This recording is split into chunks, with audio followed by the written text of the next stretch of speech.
Welcome to my YouTube channel আহারে বাহার মধুমিতা দাস। আজ আমি আপনাদের চিংড়ি ফুলকপি দিয়ে একটা মুখরোচক তরকারি করে দেখাচ্ছি।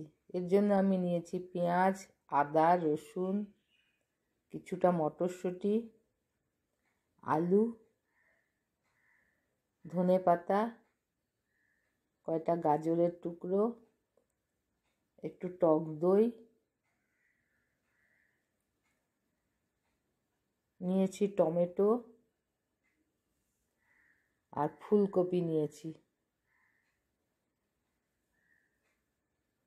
এই দিয়ে আমি আর নিয়েছি চিংড়ি, কিছুটা চিংড়ি মাছ। এই চিংড়ি মাছটা ধুয়ে পরিষ্কার করে আমি এটা লবণ হলুদ মাখিয়ে রেখে দিচ্ছি।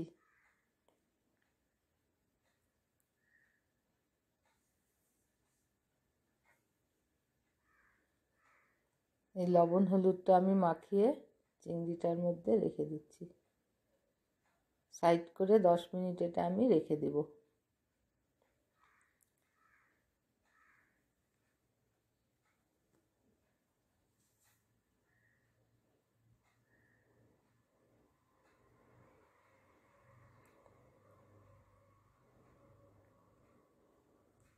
ফ্রেন্ডস, আশা রাখছি রেসিপিটি আপনাদের ভালো লাগবে।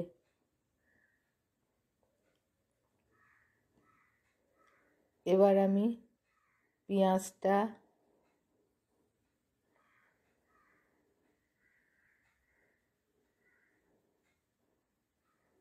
রসুন,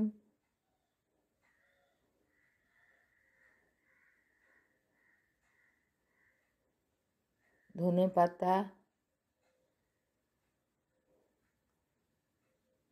আদা, টক দই,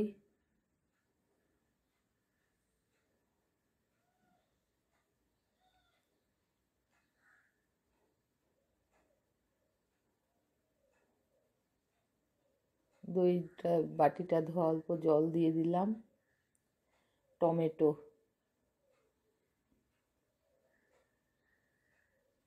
এগুলো একসাথে সব মিশিয়ে পেস্ট করে নিলাম।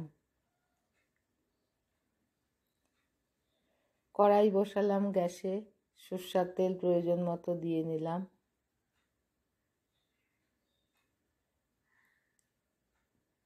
এবার চিংড়ি মাছগুলো আমি ভেজে তুলে রাখবো।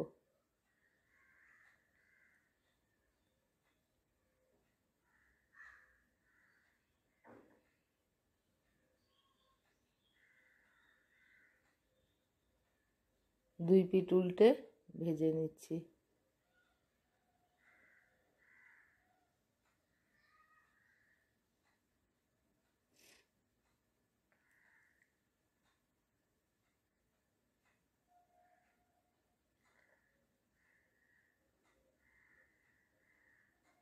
ফ্রেন্ডস, রেসিপিটি যদি ভালো লাগে লাইক ও শেয়ার করবেন এবং চ্যানেলটি সাবস্ক্রাইব করে পাশে থাকার চেষ্টা করবেন। চিংড়ি মাছ তোলার পর আমি ওতে সাদা জিরা দিয়ে দিলাম, আলু আর গাজরটাকে ভাজতে নিলাম।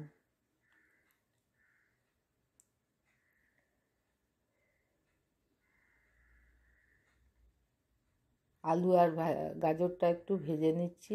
আর ফুলকপিটা আমি গরম জলে সাঁতলে নিয়েছি।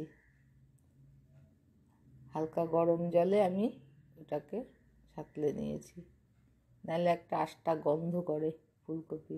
জলটা ফেলে দিয়ে এবার ফুলকপিটাও আমি দিয়ে দিলাম।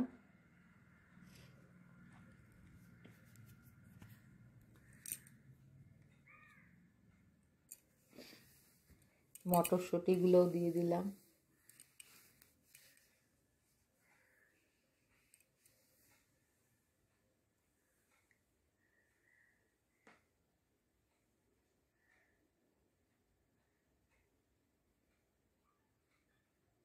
এতে খুব স্বাদের হয়েছিল, আপনারা করে দেখতে পারেন, হয়তো ভালো লাগবে। স্বাদ মতো লবণ দিলাম।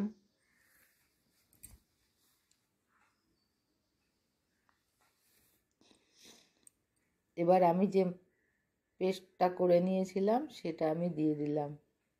দিলাম হলুদ, জিরার গুঁড়া, দিলাম লঙ্কার গুঁড়া, একটু কাশ্মীরি লঙ্কার গুঁড়া দিলাম, রঙটা ভালো হবে সেই জন্য।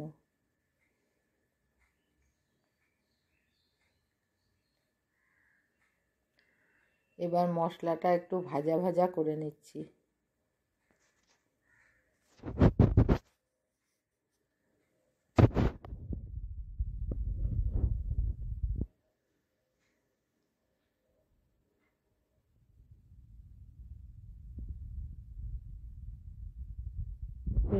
আশা রাখছি রেসিপিটি আপনাদের ভালো লাগবে।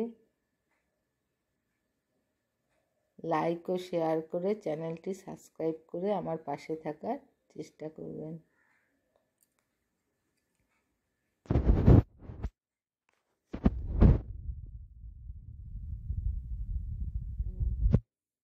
আমার মশলা মোটামুটি ভাজা হয়ে গেল।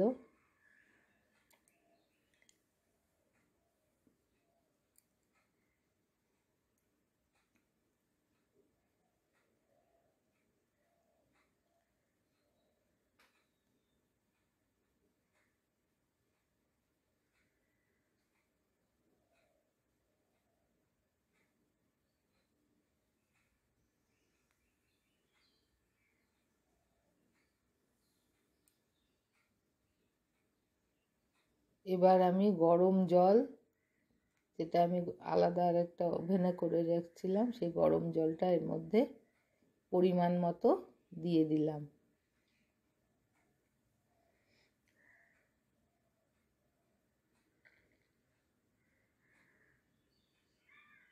আর মাছ ভাজাগুলোকে এর মধ্যে দিয়ে দিলাম।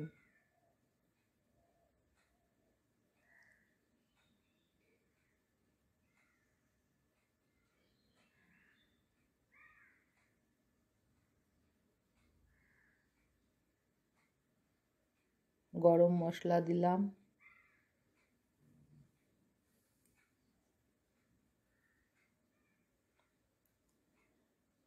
এটা আমি মিডিয়াম হিটে 10 মিনিট রেখে দিয়ে গ্যাস অফ করে দিলাম।